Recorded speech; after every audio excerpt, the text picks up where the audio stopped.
Salam logika. Pak Purbaya, Menteri Keuangan kita, mengatakan bahwa Pak Prabowo menyuruh dia bilang bahwa uang kita banyak, gak usah takut. Gua percaya sih kalau uang pemerintah kita banyak. Ya banyak dong, setiap hari cari pinjaman hingga ke luar negeri. Karena banyaknya uang hasil utangan itulah investor pada kabur. Mereka takut investasinya tidak aman. Saat pemerintah kebanyakan utang dan akhirnya sulit atau gagal bayar. Kenapa mereka takut?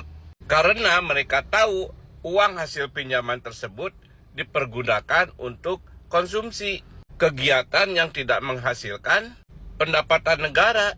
Untuk memahami itu mah nggak usah menjadi Menteri Keuangan pun bisa, Pak. Lulusan SMP pun sudah belajar hal kayak begituan. Salam logika. Guys, kalian masih ingat kan beberapa waktu lalu ada seorang aktivis yang disiram oleh air keras yang dilakukan oleh konon oknum TNI? Katanya itu hanya sebuah kenakalan. Ini bukan gua yang bilang ya, yang bilang adalah mantan Kabais TNI. Dia bilang bahwa kasus penyiraman air keras terhadap Andre Yunus ini hanya sebuah kenakalan. Menyiram air keras ke wajah itu bisa menyebabkan cacat permanen, bahkan kematian. Semua kenakalan adalah bagian dari kejahatan, tetapi tidak semua kejahatan bagian dari kenakalan. Jika ada yang bilang bahwa penyiraman air keras ke wajah Andre Yunus ini adalah sebuah kenakalan, ada dua kemungkinan. Yang pertama, dia tidak paham bahasa Indonesia. Dia gagal membedakan antara kejahatan dan kenakalan. Yang kedua adalah dia membabi buta, rela menghilangkan logika demi membela pelaku penyiraman itu. Nah, menurut kalian kemungkinan yang mana yang paling cocok? Yakin para mahasiswa masih pada kekurangan gizi? Menyarankan kampus untuk mempertimbangkan Mau nanya aja gitu. Sekelas mahasiswa yang sudah pada dewasa ya, bukan remaja lagi, catat ya. Mahasiswa itu bukan remaja, sudah dewasa. Yakin kekurangan gizi sekelas mahasiswa sampai harus diadakan MBG, SPPG di kampus. Itu aja ya pertanyaannya. Dan ini masuk di akal apa enggak? Murni untuk memberikan gizi pada mahasiswa atau ada niat yang lain? Karena kalau dipikir-pikir ya para mahasiswa yang udah dewasa seperti itu gitu, kayaknya nggak pantas untuk menanggai ompreng memakan katanya itu gizi.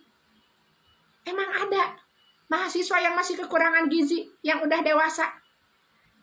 Untuk pemenuhan gizi mahasiswa emang masih pantas gitu? Tolong dijawab ya. Aduh, nggak mau asal komen, takut disiram air keras. Es batu maksudnya, enak dingin. Aduh, gimana ini kinerja pemerintahan Bapak Prabowo ini? Kok semakin lama semakin anjlok, rupiah anjlok, merosot. Aduh, gimana nanti 3 tahun, 4 tahun, 5 tahun, jeblok. Masih mau milih lagi di 2029? Ya, kalau aku sih milih lagi karena aku konsisten. Pak Presiden Prabowo mantep pokoknya. Oke gas, oke gas, oke gas. Tahukah kalian jika peradilan militer pada kasus Andre Yunus memperlihatkan kebodohannya sendiri? Jadi ceritanya ada sebuah narasi yang berasal dari ketua hakimnya yang bukannya memberi peringatan jika yang oknum itu lakukan adalah perilaku yang bisa mencoreng nama baik institusi, namun malah mengatakan sebagai anggota Badan Intelijen Strategis TNI, tindakan jahatnya itu amatir dan memalukan institusi. Hal itu dia sampaikan karena aksi tersebut masih terekam kamera CCTV, jadi terkesan tidak terencana dengan baik dan memalukan institusi. kok amatir banget itu loh. Jadi gemes saya itu kelihatannya kalau Marlin Rais. Kok caranya kok jelek banget, berantakan. Jadi ini maksudnya bagaimana? Apakah harusnya kejahatan tersebut dilakukan dengan rapi layaknya seorang prajurit terlatih hingga nantinya tidak ketahuan? Kesalahan Pak Prabowo adalah mengangkat Kodari menjadi Bakom, Badan Komunikasi, dan ternyata Bakom LOL, Badan Komunikasi Tol. Kenapa? Ya gara-gara ya dia itu udah ngerekrut para homeless media, harusnya ngerekrutnya tuh bawa tangan, bos. Main cantik ya. Dahlah, gua kasih tak diem, pokoknya support pemerintah. Kan begitu mainnya. Jangan tiba-tiba lu dengan sombong, para media telah gua bayar, gua kerjasama dengan begini-begini media-media ini. Harga dirinya mereka ya langsung jatuh dong. Wih, dapat duit nih. Nah, media adalah selalu kredibilitas yang menjadi utama. Dan ketika dia mendapatkan duit dari pemerintah, ya kredibilitasnya langsung jatuh dong. Orang langsung, masyarakat tidak percaya. Ini kan pengetahuan basic, Pak Kodari. Kok yang kayak gini aja lu keluputan? Gua kira Anda itu politisi yang canggih loh, teman-teman.